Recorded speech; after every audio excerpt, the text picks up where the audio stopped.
السلام عليكم ورحمة الله، نصلي على الحبيب عشان قلوبنا تطيب. عاملين النهارده والقاس كده بطريقة حلوة ومختر كده، وبصي حاجة كده عظمة.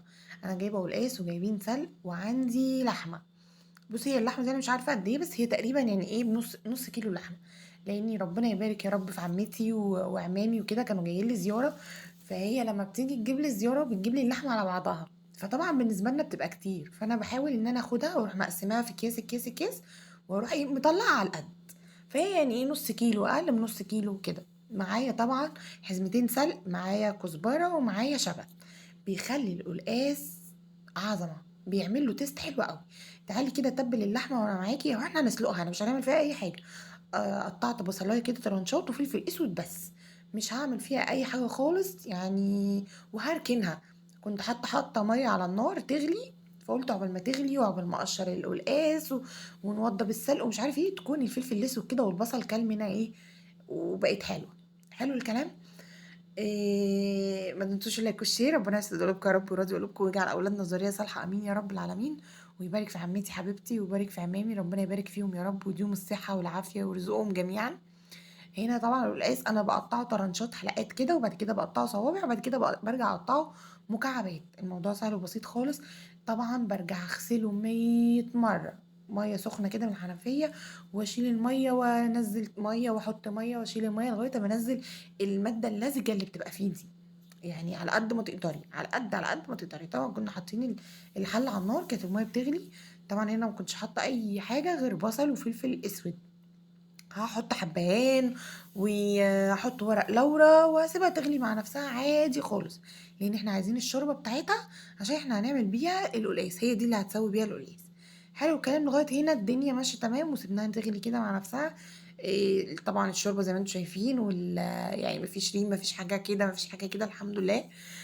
ده جزار بصراحه، اصلا العيله كلها بتتعامل معاه. فعمتي عارفه احنا بنجيب اللحمه منين، فربنا يديها الصحه يا رب، ما نحرمش منها ابدا، ودايما دايما دايما خيرها عليا. ربنا يخليكي ليا انت وعمامي يا رب، يا عمتي ربنا ما يحرمش منكم. مسكت سلق، مسكته قطعته كده. بشيل العنقود الاخضر وباخد منه الورق، بناخد الورق زي الملوخيه كده بالظبط، بشيله من الملوخيه. وبرده الكزبره بتاخدي الورق بس، والشبت نفس النظام، بتاخدي الشراشيب اللي نازله دي بس. ما بتاخديش العيدين. بتمسكيه وبرضه بغسله حلو، خلي بالك، لان هو بيبقى الخضره والحاجات دي بيبقى فيها طينه كتير، فانت على قد ما تقدري برضه غسله كده حلوه محترمه. وسيبيه في قلب المصفى تنزل ايه، تنزل ميته. لغايه هنا برضه الكلام حلو قوي. حطيناه على جنب. نيجي هنا طبعا للقلقاس بتاعي بعد ما غسل، بصي بيبرق. حسيت كده ان هو بينور شمعة منورة كده. غسلته، وطبعا خدت الشوربه بتاعت اللحمه، كانت اللحمه وخلاص دخلت في الغليان وكده، وخدت الشوربه بتاعتها بتاخديها تصفيها من البصل يعني والحاجات ديت. وبتسيبي القلقاس كده مع نفسه، يعني هياخد له برده بتاع نص ساعه، ساعه الا ربع. ولو مثلا هياخد منك سوا شويه كمان، انت ممكن اصلا يعني تقفلي عليه وترجعي ايه بعد نص ساعه تفتحي عليه تاني. بحط له شويه بهارات، حاجه بسيطه خالص. بحط حبه كمون برده، حاجه بسيطه خالص يعني، ما كتريش بهارات، وحبه ملح. لان طبعا احنا لسه هنحط سلق، ولسه هنحط توم، ولسه هنحط كزبره ناشفه، يعني الحاجات دي برضو بتعلي معانا التست.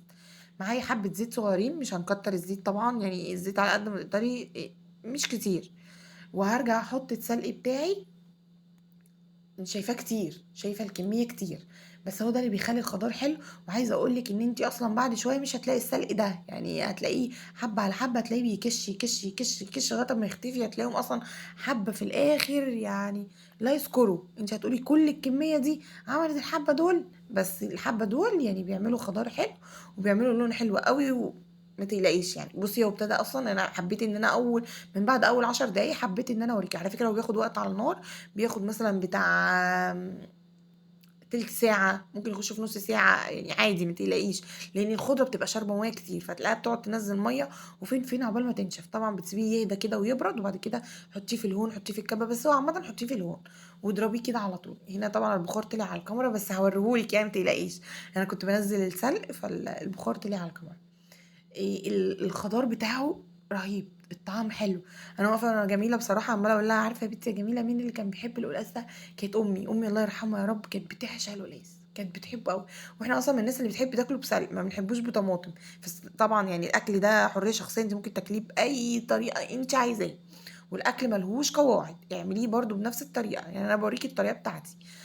الطاسة اللي أنا عملت فيها السلق برضه هي حطيت فيها حبة زيت صغننين، وحطيت فيها معلقة توم حلوة، وحطيت حبة كزبرة، يا دوبك أول ما أحس إن هو التوم بتاعي بقى تمام كده وبقت طشة كده وريحة الكزبرة طلعت، خلاص أنتِ هنطشي بيه السلق.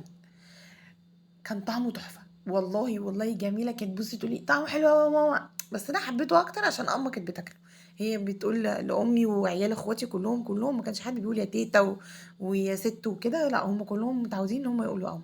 هنا كنت خلاص حطيت الطشة وحطيت التومة كده على القلقاس، ومش قادرة أقول لِك، بجد الريحة والطعم وبُصّي خضاره وشكله، ويعني جرّبي طريقتي مش تندمي حاجة، وعملت شوية رُز جنبه، ما رضيتش بس إن أنا أطوّل عليكم الفيديو عشان الفيديو يبقى بسيط كده ولذيذ وخفيف، يعني ما حبيتش إن أنا أطوّل عليكم في الرُز، كنت عاملاهم عملته يعني بكذا طريقة قبل كده، فقُلت عشان الفيديو يبقى صغنّن كده وظريف كده وما نزهقش من بعض.